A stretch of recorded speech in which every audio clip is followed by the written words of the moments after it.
สวัสดีครับกลับมาพบกันอีกแล้วนะครับกับช anel กินได้อร่อยด้วยเดี๋ยววันนี้เราจะมาทำปีกไก่ทอดเกลือกันครับก่อนอื่นเราก็มาดูส่วนผสมทั้งหมดกันเลยนะครับวันนี้ผมก็จะมีเป็นปีกกลางไก่ครับล้างทำความสะอาดสะเด็ดน้ำเตรียมรอไว้เลยครับ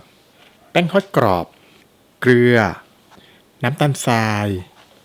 พริกไทยป่น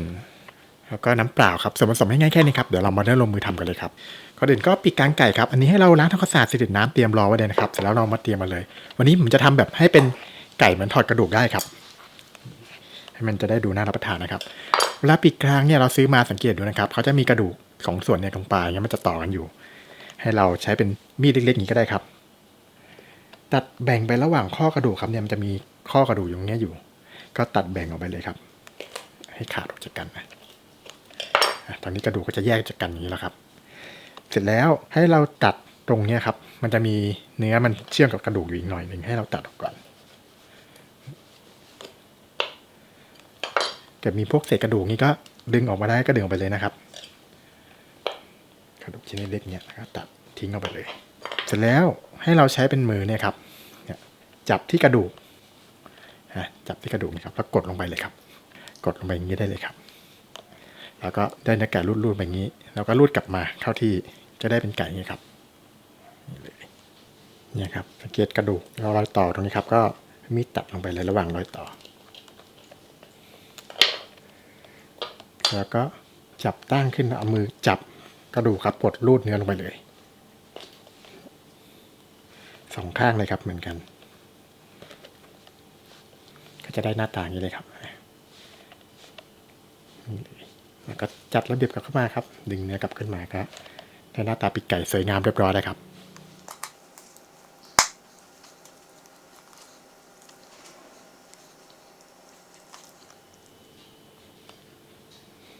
ก็นี่เลยครับเราจะได้ปีกกลางไก่ที่เราเตรียมไว้เรียบร้อยอย่างนี้แล้วครับเสร็จแล้วเดี๋ยวเรามาลงมือหมักเลยนะครับผมก็จะหมักง่ายๆครับใช้เครื่องปรุงแค่3อย่างครับใช้เป็นเกลือครับสำหรับการปรุงหมักนี่ก็ปรับเปลี่ยนได้ตามความต้องการเลยนะครับใครชอบทานรสชาติประมาณไหนนี่ปรุงปรับกันได้เลยนะตัดรสด้วยน้ำตาลทรายครับเล็กน้อยเพิ่มความหอมด้วยพริกไทยป่นครับนี่ตามความชอบเลยแล้วก็น้ำเปล่าครับเล็กน้อยขยำคลุกเคล้าให้เกลือน้ำตาลทรายนี่ละลายเข้ากันดีเลยนะครับอย่างไก่สุดเนี้ยเนี่ยถ้าเกิดใครชอบรสชาติแบบจะใส่ซอสปรุงรสหรือว่าผงปรุงรสอะไรเพิ่มก็ได้นะครับตามความชอบเลยนะแต่ส่วนตัวผมชอบแค่ปรุงง่ายๆแค่3อย่างนี้ก็อร่อยแล้วครับไก่ทอดง่ายๆเลยขยำไปเรื่อยๆครับให้เกลือให้น้ำตาลละลายดีเลยครับพอสังเกตว่าเกลือน้ำตาลทรายละลายเข้ากันดีแล้วครับก็ให้เราใส่เป็นแป้งทอดกรอบลงไปได้เลยครับอย่างสูตรนี้ผมจะไม่ได้ใส่แป้งเยอะนะครับใส่แค่เล็กน้อยพอกะให้แค่พอมีแป้งบางๆเคลือบไก่ก็พอครับใส่ประมาณนี้พอละก็น้ำเปล่าเล็กน้อยครับถ้าเกิดเราใส่แป้งเยอะมันก็จะเกาะไก่หนาครับกลายเป็นไก่จุ๊บแป้งทอดไปนะแต่ใครชอบแบบแป้งบางๆไก่กรอบๆก็ใส่ได้น้อยแค่นี้ก็พอแล้วครับน้ำนี่ก็ทยอยหยอดลงไปได้เลยนะครับสังเกตดูความข้นหนืดเอานะกะให้แป้งพอเกาะเคลือบไก่ได้ก็พอครับ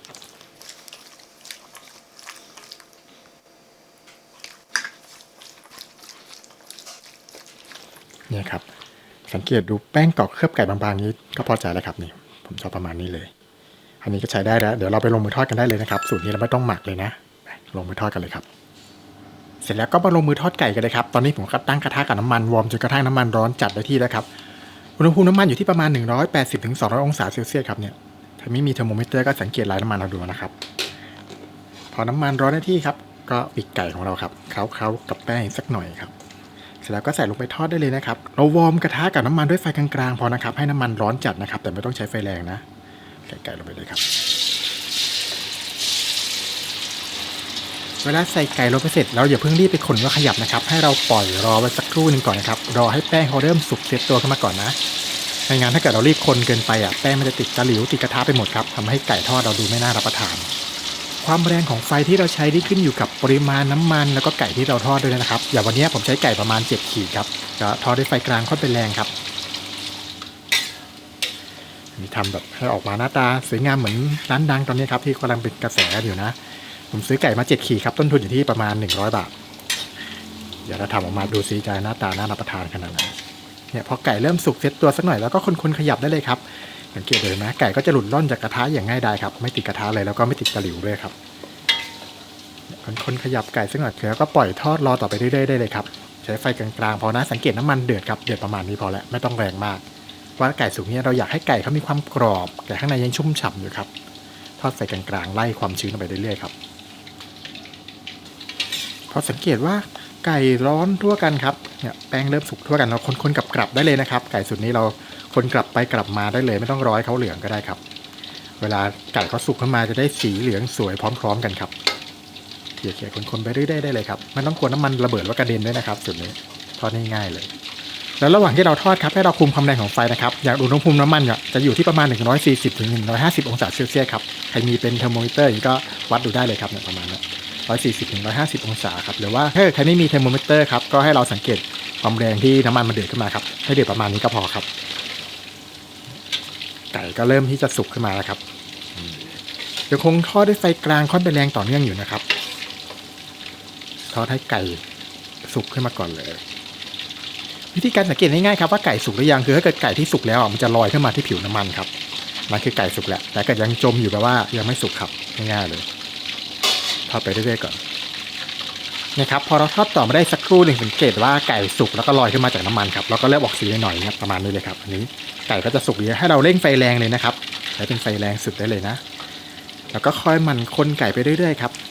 ไก่จะได้สุกเหลืองพร้อมๆกันการที่เราเร่งไฟแรงอย่างเงี้ยจะช่วยทำให้ไก่ทอดเราไม่อมน้ำมันครับความร้อนจะได้น้ำมันออกมานะหอมมากครับไก่ทอดตอนนี้เนี่ยครับเราทอดไฟแรงต่อมาได้ครู่เดียวครับตอนนี้ไก่ก็จะสุกเหลืองกรอบได้แบบที่ผมต้องการแล้วนี่ก็ตักขึ้นพักเสด็จน้ำมันไว้ได้เลยครับสิปีกไก่เราแบบสีสันสวยงามมากครับดูน่าทานสุดๆเลยตัวเนื้อไก่ก็จะหลุดล่องจากกระดูกนี้เลยครับจะได้หน้าตานี้น่าทานมาก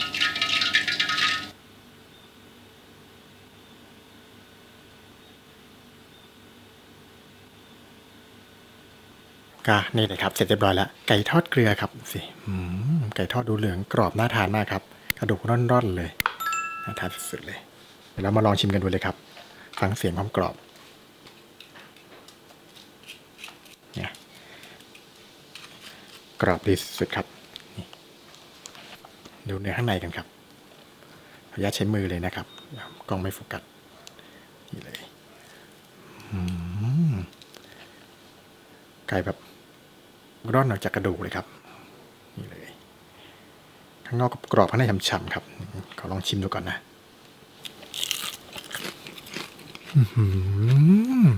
ปีกไก่เราแบบกรอบนอกฉ่ำในครับรสชาตินี่กำลังดีเลยทานเปล่าๆนี่อร่อยเลยครับกรอบดีมากแห้งๆกับกรอบนี่เลยเนี่ยก็ร่อนจากกระดูกครับทานง่ายๆเลยครับเนี่ยเอามือฉีกดึงมาได้เลยครับขออีกคำนะ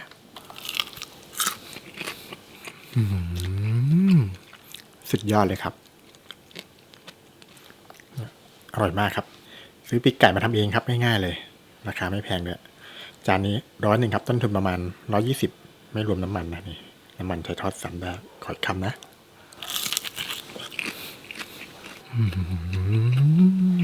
สุดยอดเลยครับก็ลองนำไปทำตามกันดูนะครับไก่ทอดสูตรนี้ทำง่ายๆครับกรอบนอกฉ่ำในรสชาตินี้ลงตัวสุดๆไปเลยครับขอบคุณที่ติดตามรับชมนะครับถ้าเกิดชอบก็อย่าลืมกดไลค์กดแชร์กด Subscribe แล้วก็อย่าลืมกดกระดิ่งไว้ด้วยนะจะได้ไม่พลาดคลิปใหม่ๆของเราสำหรับวันนี้เดี๋ยวผมขอตัวไปก่อนไว้เจอกันคลิปหน้าสวัสดีครับ